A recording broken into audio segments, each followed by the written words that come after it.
these. Come on out, you rapist! That son of a bitch! Are 30 WWE moments that went too far. The most uncomfortable thing I've ever seen. Starting with the Big Show turning Rey Mysterio into a baseball bat. Oh my God! No! Stop this! Oh my God! Damn, and the way Rey's head landed nearly killed him. But what happened when Chris Jericho went crazy on Stephanie?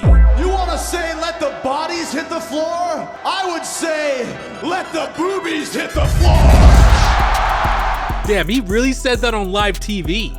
I don't know what's worse, that or this. You're irrelevant, just like your dad. But what Seth Rollins said to Matt Riddle was even more ruthless. You talk about my family, man, let's talk about your family. Oh, wait, you ain't got one because your wife divorced you and took your kids and they don't want to see your bitch ass anymore, huh? What did you just say? Yeah, you heard me. Where are you, bitch? Oh, you up, bro? Where the are you? Oh my God, but Randy Orton went way too far here. Eddie ain't in heaven. Eddie's down there in hell. Jerk. This guy's a friggin' jerk. But the Attitude Era really had no boundaries. Like when Devon hit Tori Wilson with the what's up headbutt, but instead of rolling away, he decided it was time to get some dinner.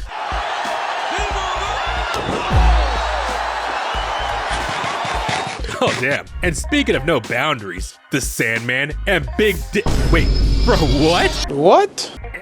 Anyway, they were wild for this. I mean, you can literally see the kids in the front row. WWE doesn't want you seeing that. Just like Triple H would love for you to forget the time he walked around thinking he's Apu. If I pull that, does that start your motor? You keep a snake in there? Do you have a copy of the Pakistani magazine? Man, even back in 2006 that was rough. But Karma straight up caught up with Trips when Randy Orton handcuffed him to the ropes, then crawled over to Stephanie and kissed her right in front of him.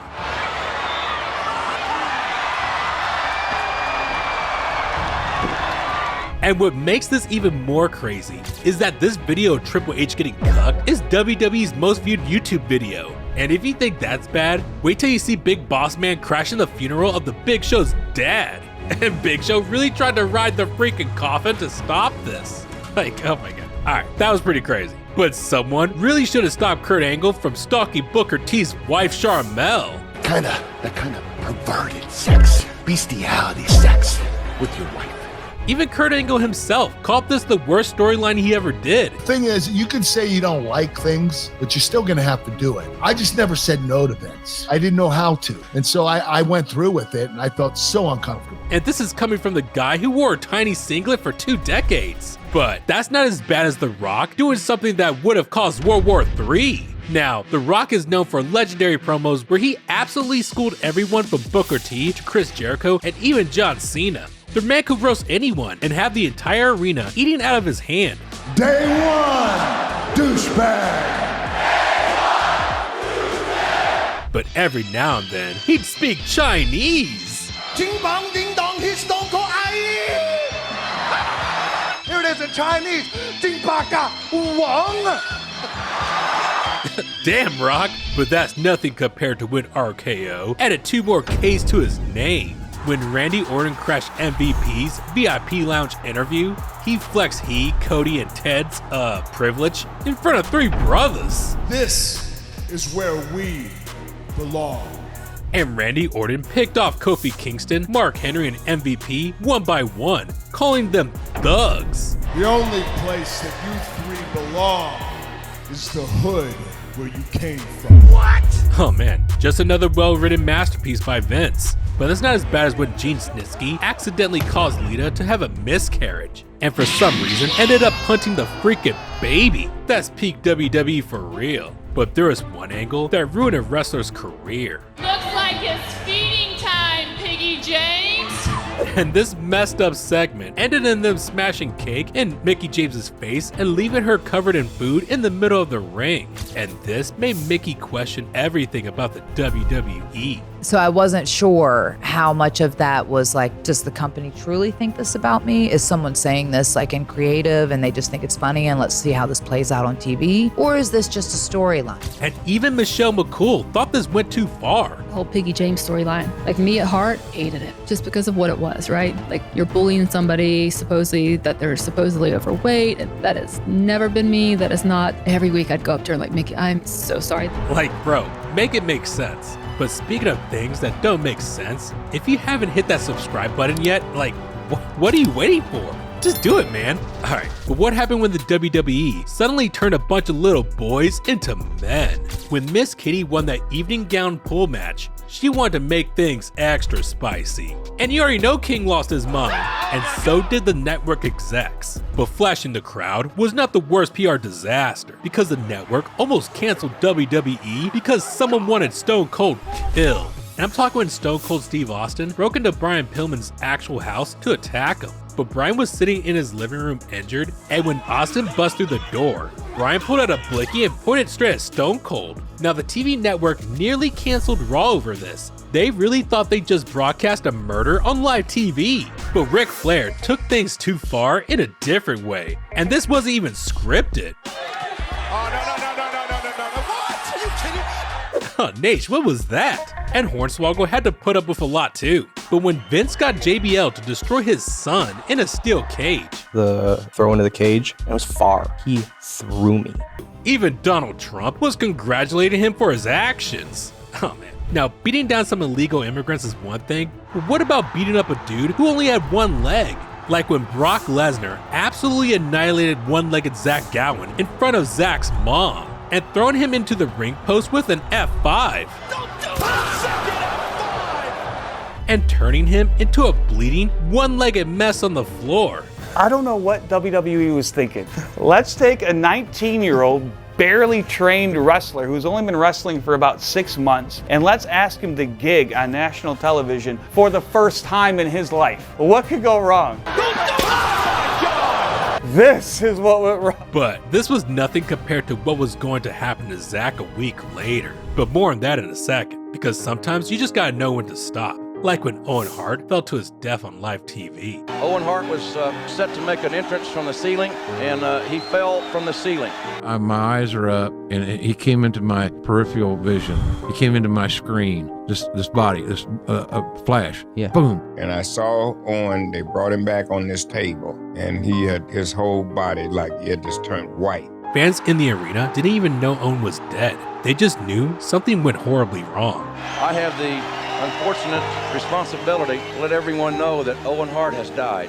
But the show only stopped for 15 minutes before they continued. Vince said the people came to see a show, and the press went to town on him after the event. It was foolish. It was unnecessary. It didn't need to happen. Now you would think that would stop the WWE from pulling stunts like this, but I guess not. Big Boss Man got lifted into the air, kicking his legs like he was actually being executed. And Bro came back 2 weeks later like nothing happened. But at least that was kayfabe. Dean Ambrose took it a step further after Roman Reigns announced his battle with cancer. And I've been living with leukemia for 11 years. Bro actually said Roman's cancer was karma. Like, bro, this was so bad that it's part of the reason that he bounced from WWE. But that didn't go as far as when the WWE did something that belonged on the hub. When Edge was the rated R superstar, he was known for wild segments, and nothing compared to when he got it on with Lita in the middle of the ring. They stripped down to their underwear, got under the covers, and started clapping cheeks. But what makes this even darker is that Lita got blackmailed into doing this. Crazy. Makes me think that Zach Gowen got blackmailed too. Nobody expected Brock Lesnar to do what he was about to do to Zach Gowen next. Brock beat Zach down backstage, then shoved him down a flight of concrete stairs. I mean, this visual is just crazy, man. But Mark Kopani is called up from OVW and given the Muhammad Hassan gimmick. Mark had a good look, could wrestle, and sold really well, as he was getting booed out of every building. This led to a push and working with the likes of John Cena, Shawn Michaels, The Big Show, and others. But the London terrorist bombings happened a half a year into his run, and things didn't help during one match on SmackDown when The Undertaker was attacked by Hassan and a bunch of dudes dressed as terrorists. This put an abrupt stop to Hassan's push, and SmackDown's TV network pressured WWE to keep him off the air, effectively bombing him from the show and the company for good. But if we're talking about crossing lines, we gotta talk about Vince McMahon's greatest hits. Like when Bro walked up to John Cena and casually dropped the N-word on live TV while Booker T and Sharmell just stood there in shock. Hold it down, try to take care of business. Keep it up, I'm a nigga. Tell me he didn't just say that. Or when he told his daughter to get out of his life. Get the hell out of my life and stay out! And let's not forget the Kiss My Ass Club, where legends like Jim Ross had to literally kiss Vince's bare ass just to keep their jobs. But even that's not as personal as when Vince was in the middle of that messy divorce storyline with Linda, when he was parading around with Trish as a side piece. The week before this moment, Vince and Steph turned on Trish. Steph even dumped a bucket of trash on her, so Trish came back to Raw trying to apologize. I'm sorry. I'm so sorry. You're sorry? Yes! And that's when Vince made her strip down to her underwear in front of thousands of fans. He even told her to get down on her hands and knees and bark like a dog. Bark like a dog, come on, tell me you're sorry. Internally, I was like, yes, we're gonna do this. We need to get some sympathy for Trish Stratus. People hate Trish Stratus. So how do we make people care about Trish Stratus or feel sorry for sympathy? Like we needed something so, just to make people go, God, oh my, she doesn't deserve that. Yeah, despite getting humiliated on live TV, Trish was totally down for this segment. So we had to do something like that. And we knew that that was a character moment for us to do, to get to that point, get you guys to change your mind about her. And then she had to start to go, okay, that was the most degrading moment of my life. I'm not gonna let that happen to me again. I'm gonna stand up for myself so that she could come out and then come out on top of that all. The segment worked. Fans started feeling sympathy for Trish, and she became one of the biggest women's wrestlers of all time. But man, that's a rough way to get over. But there's only one moment that's universally hated as the absolute worst in wrestling history, and that's Katie Vick. Now, Triple H revealed that Kane accidentally killed a girl named Katie Vick in a car crash back in high school. How happy is Katie Vick? I know, Kane. I know it all. 10 years ago, you killed her.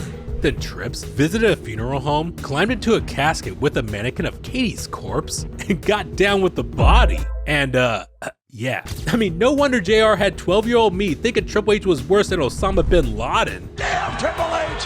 Damn his soul! Damn, what are some other moments where WWE went too far that's not mentioned here? Let me know in the comments. And just like WWE going too far with the terrorist gimmick, there are other gimmicks that were ass. And it's all in this next video right here. Just click right here, man, or I'm gonna come to your house, take a dump, and not flush the toilet.